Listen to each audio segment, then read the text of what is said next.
পাকিস্তানকে উড়িয়ে প্রথমবারের মতো বিশ্বকাপ ফাইনালে দক্ষিণ আফ্রিকা। সেমিফাইনালে এসে এমন এক পেশে এক ম্যাচ দেখতে হবে কে ভেবেছিল। ক্রিকেট বিশ্বে প্রবাদের মতো করে প্রচলিত এক কথা, দক্ষিণ আফ্রিকার দৌড় সেমিফাইনাল পর্যন্ত। প্রতিটা বৈশ্বিক টুর্নামেন্টে ফেভারিট হিসেবে নামে প্রোটিয়ারা, কিন্তু সেমিতে গিয়েই খেই হারানোর স্বভাব তাদের।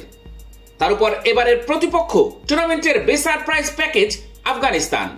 7 বার সেমিফাইনাল হারা দক্ষিণ আফ্রিকার বিপক্ষে আফগানিস্তান দারুণ এক লড়াই উপহার দিবে এমন প্রত্যাশা নিয়েই টিভি সেটের সামনে বসেছিলেন ক্রিকেট ভক্তরা। কিন্তু ঘটনা যা হলো তার জন্য প্রস্তুত ছিলেন না কেউই। ত্রিনিদাদের ব্রায়ান লারা স্টেডিয়ামে দক্ষিণ আফ্রিকা এক কথায় উড়িয়ে দিয়েছে আফগানিস্তানকে। লো স্কোরিং ম্যাচে মার্কো জেনসেন আর তাবরেজ শামসির বোলিং এর তোপে আফগানিস্তান অল আউট হয়েছে মোটে 56 রানে। জবাবে ব্যাট করতে নেমে 5 রানের মাথায় স্মুথ শেভিং এর জন্য শুধুমাত্র cool, nothing else. Quinton de Kock out হলেও তাতে বিপদ বাড়েনি প্রোটিয়াদের।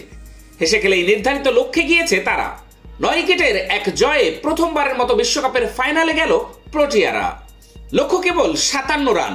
এমন অবস্থায় রান তাড়া করতে নেমে খুব একটা ঝুঁকি নিতে হয়নি প্রোটিয়া ব্যাটিং লাইন আপে। শুরুতে ডিকক ফিরে গিয়েছিলেন ফজল হক ফারুকের দারুণ এক ইনসুইং ডেলিভারিতে। ক্ষণিকের জন্য সেটা স্বস্তি দিয়েছিল রশিদ খানদের।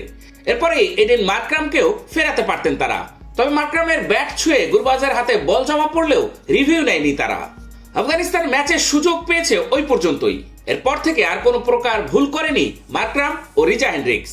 দুজনের অবিচ্ছিন্ন 51 রানের জুটি দক্ষিণ আফ্রিকাকে প্রথমবারের মতো তুলে দেয় যে কোনো বিশ্বকাপের ফাইনালে।